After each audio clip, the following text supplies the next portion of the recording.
Olá, queridos alunos do oitavo ano. Eu sou a professora Elívia Soares. Sou professora de língua portuguesa. Estou aqui mais uma vez com vocês e hoje nós vamos relembrar, vamos falar sobre os efeitos de sentido das figuras de linguagem. Convido vocês a se sentarem no sofá da casa de vocês e prestarem bastante atenção nesta aula de hoje. Vamos lá? Para a gente iniciar, vamos ler um trecho de uma canção do Gilberto Gil. Pela lente do amor, vejo tudo crescer. Vejo a vida 1000 vezes melhor. Pessoal, se trata de um trecho de uma canção. Vejo a vida 1000 vezes melhor. Esse trecho, ele está no sentido denotativo ou no sentido conotativo? Nós aprendemos que o sentido denotativo é o sentido literal, o sentido real das palavras. E o sentido conotativo se trata do sentido figurado das palavras. Então, quando eu lírico diz vejo a vida 1000 vezes melhor, é sentido real? Ele vê a vida literalmente nessa quantidade 1000 vezes melhor? Não, significa que ele vê a vida muito melhor, né? Cada vez melhor pela lente do amor. Então, nós temos aí a linguagem conotativa, que está relacionada às figuras de linguagem, porque nas figuras de linguagem nós usamos a conotação. Elas aparecem, os recursos expressivos, as figuras de linguagem, para enfatizar, para embelezar um verso, uma frase dentro de um texto, para dar expressividade. Vamos ao conceito de figuras de linguagem? Leiam comigo. São recursos usados na escrita ou na fala para realçar a mensagem, tornando-a mais expressiva, como ocorreu no trecho da canção. Permitem melhor construção de sentido e possibilitam, em determinados gêneros textuais, a expressão de emoções e sentimentos. Gente, nós temos infinitos gêneros textuais. Há gêneros que não permitem o uso das figuras de linguagem. Já há gêneros, principalmente o poema, o anúncio publicitário, crônicas literárias, que você encontra esses recursos expressivos. E são sobre eles que nós vamos falar agora. Vamos relembrar, vamos conhecer algumas figuras de linguagem. Primeiramente, quero mostrar para vocês que as figuras de linguagem, elas se subdividem. Temos as figuras de som, figuras de palavras, figuras de construção. Em outras séries posteriores, vocês vão estudar cada divisão dessa. Hoje não, o objetivo da nossa aula de hoje não é dividir as figuras de linguagem, é que você reconheça alguns recursos expressivos e que observem os efeitos de sentido dentro do texto desses recursos expressivos. Quando eu falo recursos expressivos, estou me referindo às figuras de linguagem. Lembram do verso que nós lemos do Gilberto Gil, quando ele diz que pelas lentes do amor ele vê 1000 vezes melhor? É uma figura de linguagem chamada hipérbole, porque consiste no exagero. E nós fazemos isso tanto na escrita quanto também na fala. Utilizamos muitas figuras de linguagem para dar mais expressividade àquilo que queremos transmitir ao outro. Observem, gente, no slide, você vê um anúncio publicitário, né, da maionese Hellmann's, e ao texto verbal dizendo: economize nas calorias, exagere no sabor. Olha o jogo na linguagem que foi feito nesse anúncio publicitário. Economize nas calorias, exagere no sabor. Você observa, gente, nesse jogo de palavras que tem duas palavras que se contrapõem, duas palavras opostas, economizar e exagerar. É um recurso expressivo e o nome dessa figura de linguagem é antítese. A antítese, ela consiste numa figura de linguagem em que em uma mesma frase são utilizadas palavras opostas. Observem mais um exemplo de antítese, agora dentro de um trecho do poema de Vinícius de Moraes, Soneto da Separação. De repente, do riso fez-se o pranto, silencioso e branco como a bruma, e das bocas unidas fez-se a espuma, e das mãos espalmadas fez-se o espanto. Olha o primeiro verso. De repente do riso, fez-se o pranto. O que é o pranto? O pranto é o choro. Então vocês vejam que no primeiro verso há duas palavras que se contrapõem, riso e pranto. Então qual é o nome dessa figura de linguagem? Antítese. Reconhecida a antítese, vamos agora conhecer outra figura de linguagem. Para isso, tem um trecho de uma música do Chico Buarque, intitulada Construção. Vamos lá. Amou daquela vez como se fosse a última, beijou sua mulher como se fosse a última, e cada filho seu como se fosse o único, e atravessou a rua com seu passo tímido. Subiu a construção como se fosse máquina. Gente, a maior parte desses versos, só tem um verso, que é o penúltimo, que não faz uma comparação.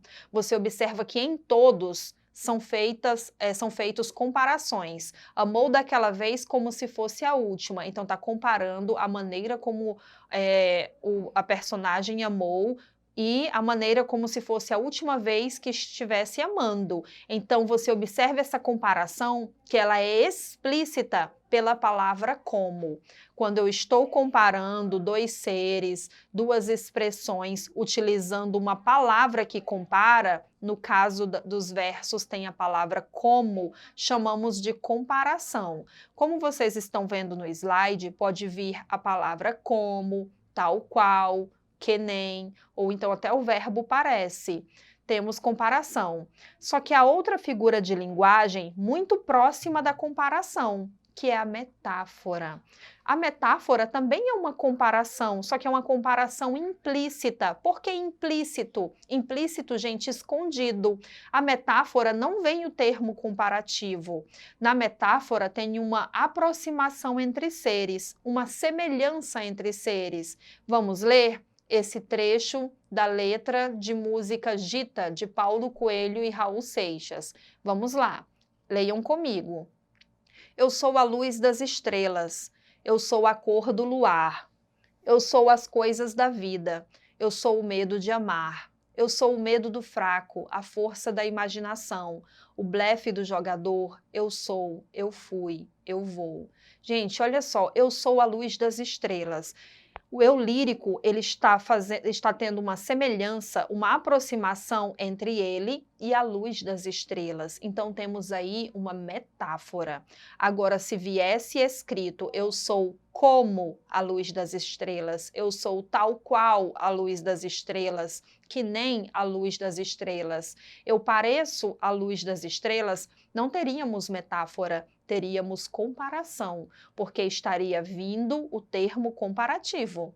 Entendido essas duas figuras de linguagem e a diferença entre elas, vamos conhecer mais uma figura de linguagem. Vamos ler, gente, essa tirinha. Ladrão, canalha e traiçoeiro. Ah, é? Pois vou processá-lo por injúria, calúnia e difamação. Bom, então, indivíduo suspeito, de moral discutível e pouco confiável. Meu advogado está na linha.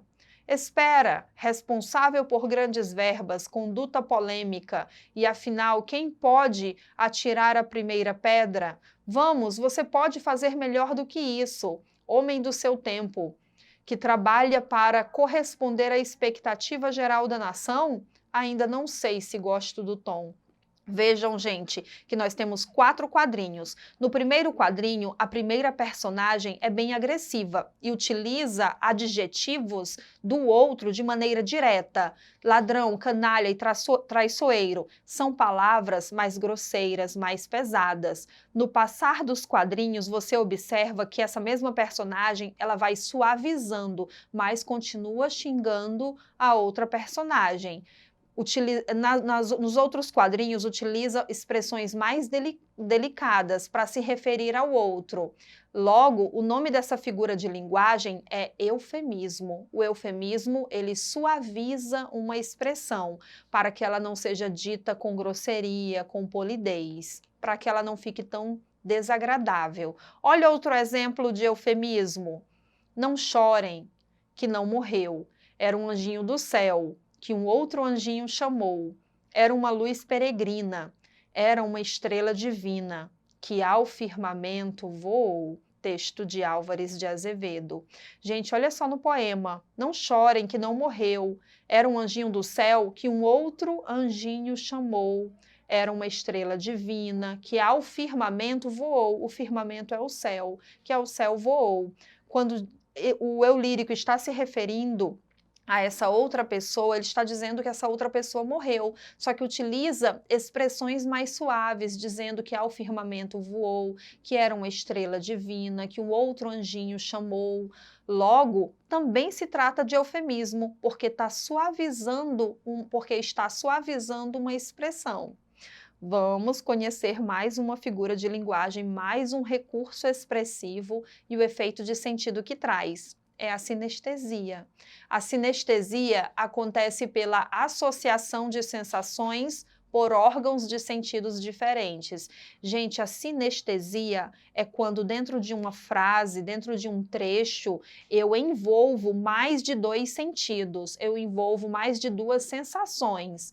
Nós temos olfato, paladar, tato, visão, audição, nós misturamos, observem.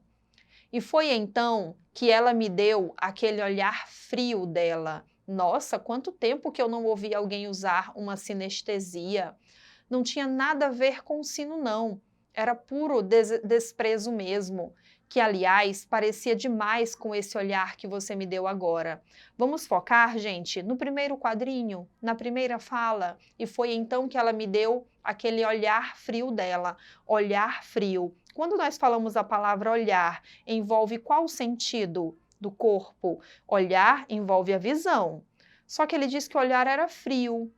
E o frio, ele envolve qual sentido? O frio, ele envolve o tato. Você sabe que algo está frio pelo tato. Então, observem que tem uma figura de linguagem nessa primeira fala chamada sinestesia, porque 2 sentidos, 2 sensações foram misturadas, estão ali dentro da frase. Ainda não entendeu muito bem? Vamos para mais um exemplo.